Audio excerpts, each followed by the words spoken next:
Hey credit warriors, welcome to the show. And the Bilt MasterCard has been one of the most popular credit cards of 2023 with constant upgrades, special promotions on their so-called rent day, which is the first of every month. If you don't know, the Bilt card allows you to pay rent to any landlord with the card and earn points on your rent payment. If the landlord doesn't accept credit cards or isn't enrolled in the Bilt portal, you pay Bilt with your card and earn points, and they send a check to your landlord on your behalf. The card earns 1 point per dollar on everything, including rent, 2 points per dollar on travel, and 3 points per dollar on dining. And that is doubled on the first of every month on everything except for rent. So it's 2 points per dollar on everything except rent, 4 points per dollar on travel, and 6 points per dollar on dining. And on rent day, the first of each month, you often get transfer bonuses to Bilt transfer partners. So for example, last rent day, we saw up to 150% bonus when you transfer to Emirates for Platinum members and lower bonuses for different tiers. But actually, even the lowest tier,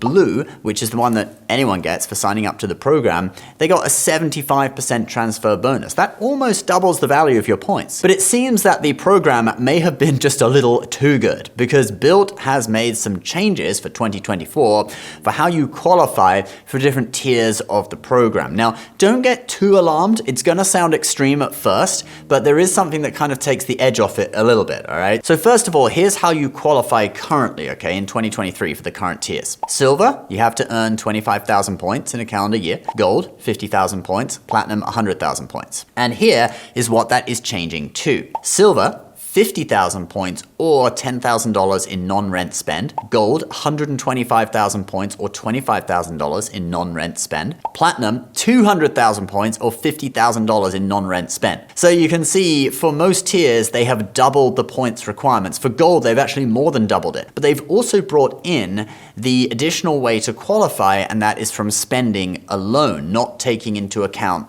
the points that you've earned, which I think for some, depending on how you qualified before, this may offer an easier path. Now let's say you want to get silver status, so you need, in the new system, 50,000 points to qualify for silver. You could get that by spending $16,666 on dining at 3x, but if you did that, you would have already passed the $10,000 spend requirement and qualified anyway, without spending that extra $6,666. So many sixes, I'm getting scared. This is not a good number.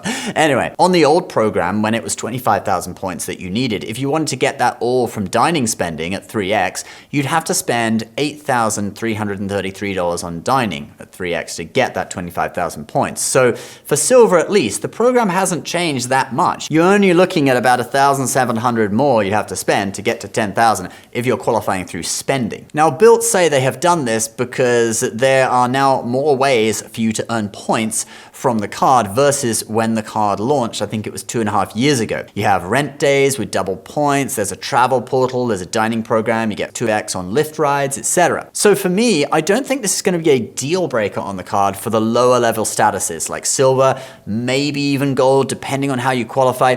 I mean, it's pretty easy to put $10,000 a year on a credit card for middle income people. But for platinum, it probably would be easier to qualify if it was just 100,000 points. And they've changed it to 200,000 points or $50,000 in non-rent spend. That is a lot. You're talking about putting close to the average household income on one credit card in a calendar year. I mean, that's a lot, guys. And remember, the points can come from rent and all other sources, but the spending can't, okay? It's non-rent spending. So I definitely think the platinum would have been easier to qualify for at 100,000 points using a combination of points from rent and other sources instead of this new 50,000 points non-rent spend requirement. But I think they have done this because Bilt needs members to do more non-rent spending on their cards.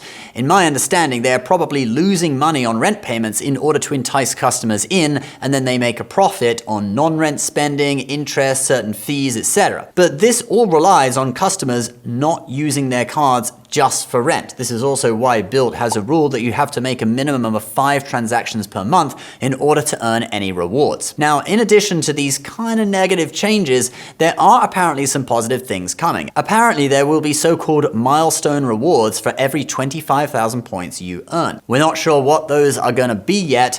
we'll let you know when we do. So in conclusion, I think this is gonna mostly affect people on the higher tiers. In general, it is negative, all right? Silver status remains reasonably easy to qualify for, but in general, it's getting much harder to qualify through points. They've added in the spending requirement, which makes it a bit easier to qualify than if you were going to do it with points, but it's still going to be a little bit harder than before, even with spend. All right, that's kind of my take on it, but I think it's going to vary depending on how you used to qualify. All right, if your rent payments, qualified you automatically every year because your rent was pretty high and you'd earn 25,000 points like very easily within a few months, then this is going to be very negative for you, all right? But if you were qualifying, your rent was perhaps cheaper and you were qualifying through a combination of points earned from rent and points earned from spending, you might actually find it easier now, okay? You might be like, wow, I can put 10,000 on the card easy and get silver. But I definitely think getting gold and even platinum, it's gonna get progressively harder as you go up, okay, than it used to be. But guys, you gotta ask yourself the question as well though, do you even really need platinum status with Bilt? Because silver already gets you some really great perks. For example, last time we saw 100% bonus when transferring to Emirates just with silver, okay? So that gets you actually 2/3 of the benefit that platinum would have got you. Platinum got you 150% bonus when making that same transfer. So actually the silver benefits on the Bilt card, even the blue benefits, are still great. But anyway guys, let me know in the comments below what you think. Is this going to make it considerably harder for you to get Bilt status?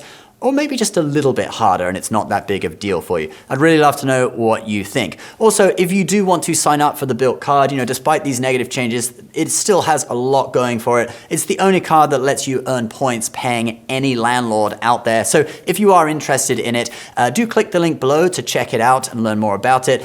As always, these are affiliate links. So if you want to support our show at no extra cost to yourself, you can consider using our links, and we thank you very much if you do. As always, please subscribe to the channel if you're new, and we'll see you in the next video. Bye-bye.